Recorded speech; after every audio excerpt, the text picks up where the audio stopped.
नमस्कार दोस्तों, आप सभी लोगों का स्वागत है हमारा चैनल बीएफसी इंटरव्यू में। वीडियो को आगे देखने से पहले लाइक करिएगा और चैनल पे नए होंगे तो सब्सक्राइब करिएगा। साथ ही में घंटी कॉल पे सिलेक्ट करके इस वीडियो को आगे शेयर करना बिल्कुल भी ना भूलिएगा। दोस्तों बता दें कि खेसारी लाल यादव का इस समय एक काफ़ी ज़बरदस्त गाना जो कि इंस्टाग्राम पर बहुत ही तेज़ी से वायरल हो रहा है और काफ़ी अच्छा कर रहा है। जी हाँ दोस्तों, बता दें कि इस गाने पे बहुत ही जल्द 1 मिलियन रील्स भी कंप्लीट होने वाला है।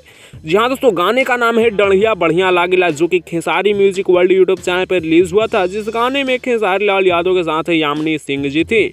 बता दें कि डढ़िया बढ़िया लागेला गाना इस समय इंस्टाग्राम पर काफ़ी तेज़ी से चल रहा है। जी हाँ दोस्तों, इस गाने पे 9,52,000 से ज़्यादा रील्स बन चुके हैं और इस गाने में 4-5 दिन के अंदर में ही 1 मिलियन रील्स कंप्लीट होने वाले हैं। फिलहाल डढ़िया बढ़िया लागेला गाना आप लोगों को कैसा लगता है नीचे कमेंट्स में बताइएगा, और किस लोगों का ये गाना फेवरेट बन चुका है कमेंट्स में बताना बिल्कुल भी ना भूलिएगा। और हाँ, जितने भी लोग अभी तक अगर डढ़िया बढ़िया लागेला गाने को नहीं सुने हैं, Khesari music world YouTube channel पर जाकर एक बार जरूर सुनिएगा। फिलहाल इस गाने पे 9.5 लाख रील्स बन चुके हैं। इस पे आप लोगों का क्या है कहना, आप लोग अपना राय नीचे कमेंट्स में दीजिएगा। फिलहाल वीडियो को यहीं पर खत्म कर रहे हैं। वीडियो कैसा लगा बताइएगा। अगर कमेंट्स में अपडेट पसंद आएगा तो लाइक शेयर सब्सक्राइब करिएगा। ऐसी और लेटेस्ट वीडियो भोजपुरी के चाहते हैं तो हमारे चैनल पर बने रहिएगा।